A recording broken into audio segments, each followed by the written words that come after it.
황당한 일이 재판정에서 반복되고 있습니다. 입증을 증거로 하는 대신에 주둥아리로 하려는 검찰에게 재판부가 법이 정한 대로 절차를 진행하라면서 검찰에 경고했습니다. 검찰은 서울지법 형사합의부 심리로 열린 이재명 대표 백현동 허위사실 유포 선거법 위반 재판에서 2021년 10월에 열린 경기도 국정감사 이재명 대표의 당시 발언 영상을 증거로 법정에서 재생했습니다.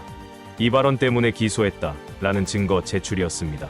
검찰의 부연 설명이 필요 없는 증거였습니다. 그런데 갑자기 검찰에서 해괴한 짓을 했습니다. 당시에 이재명 대표가 위증하지 않겠다고 선서했다느니, 그날 날씨가 어쨌다느니 쓸데없는 추가 설명으로 시간을 끌었습니다. 이재명 대표 측은 증거 조사의 취지에 맞지 않다며 이의를 제기했습니다. 이에 재판부는 왜 거기서 선서했다는 점 등을 또 부각하는지 이해가 안 된다며 증거를 보여주는 시간인데 주장을 하고 있다고 지적했습니다. 서증조사 범위에서 벗어나지 않도록 검찰은 법에서 정한 대로 하라고 경고했습니다.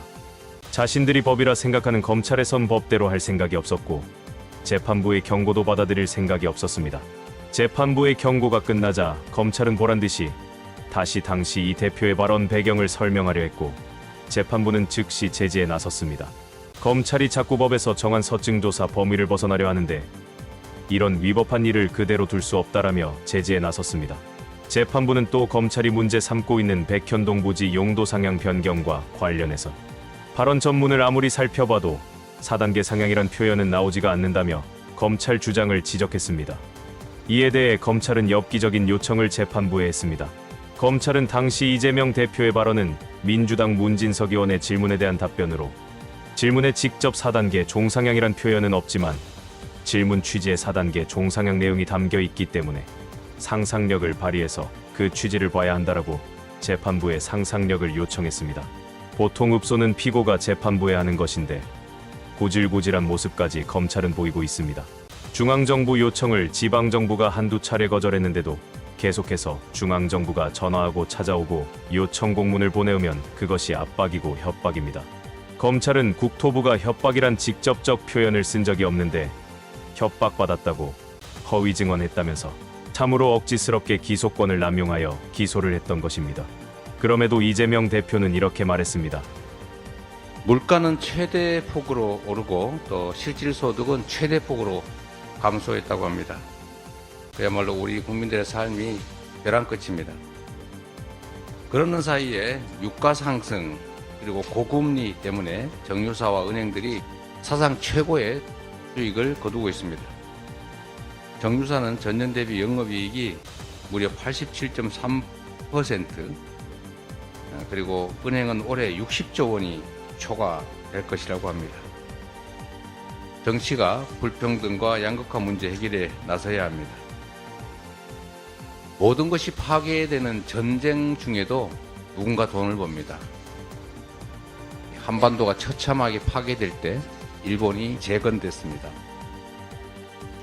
그 자체를 뭐라 할 수는 없지만 그에 상응하는 부담을 하는 것이 타당합니다.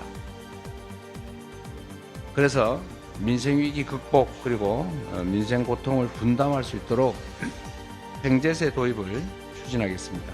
이미 영국, 루마니아, 그리스, 이탈리아 같은 많은 나라들이 에너지 산업 대상으로 횡재세를 도입했습니다. 미국도 석유회사의 초과 이익에 대해서는 소비세 형태의 과세 법안을 발의했습니다. 우리 당은 그동안 은행권 기여금 조성 방안을 계속 말씀드려왔습니다. 관련 법안들도 이미 제출되어 있습니다. 은행권의 기여금 조성 또는 횡재세 도입으로 만들어지는 세원으로 고금리에 고통받는 국민들의 삶을 개선해야 합니다. 정유사의 고에너지 가격에 따른 횡재세도 마찬가지입니다. 이 말씀을 한번 드릴까 말까 하다가 한번 드리는 게 나을 것 같습니다. 정부 여당이 마치 시비를 걸듯이 자꾸 질문에 대한 답변을 강요합니다. 접경 지역에 붙어있는 수도라고 하는 게 전 세계에 있습니까? 이런 해괴한 그야말로 포퓰리즘적인 주장을 하면서 답변을 강요하더니 기후에너지부 신설 같은 정말로 우리 국가와 국민들의 삶에 중요한 사안에 대해서는 이런 방구 반응이 없습니다. 국정을 책임져야 될 정부 여당이 민생이나 정책에는 전혀 관심이 없고 민생과 정책을 망치는 정쟁만 자꾸 유발하고 있습니다. 정청래 의원이 이재명 대표의 발언을 받아 발언을 이어갔습니다. 대통령이 보이지 않는다. 주 69시간 노동제를 말하더니 의사정원 확대를 말하더니 온데간데 없이 슬그머니 사라지고 R&D 이권 카르텔을 운운하며 R&D 대폭 삭감하더니 윤석열 대통령은 또 지난 11월 2일 대덕 연구개발특구 50주년 미래비전 선포식에 가서는 R&D 예산을 대폭 지원하겠다고 공언했습니다.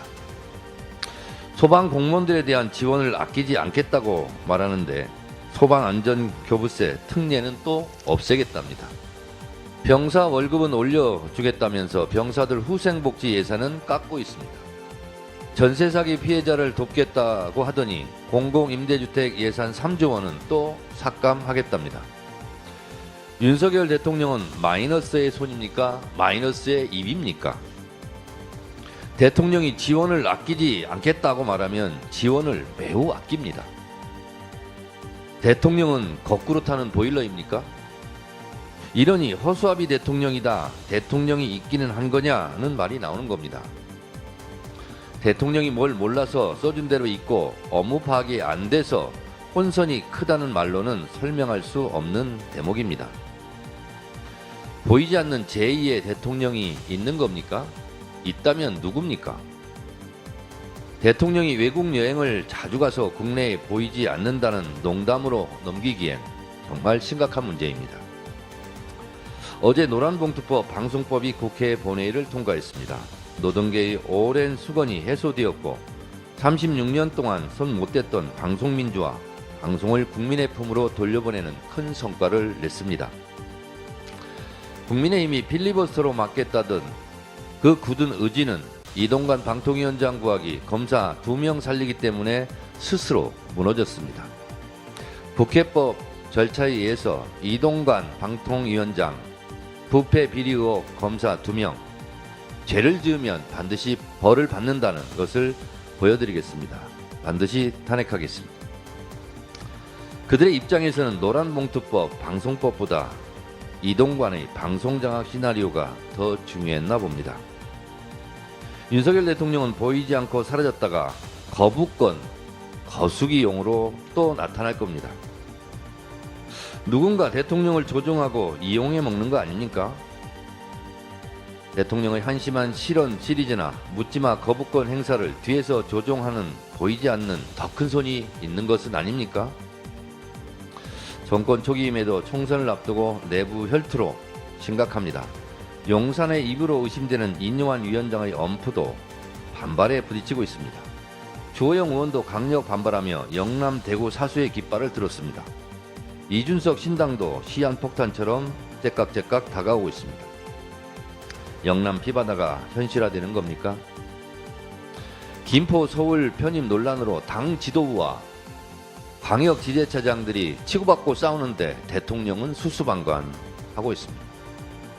호루라기를 불며 교통정리해야 할 대통령은 보이지 않고 있습니다. 예산도 정책도 인적 쇄신도 대통령의 말이 통하지 않는 상태가 된 것은 아닙니까? 벌써 식물 대통령 레임덕이 온 겁니까? 오늘 영상은 여기까지입니다. 시청해주신 여러분 고맙습니다.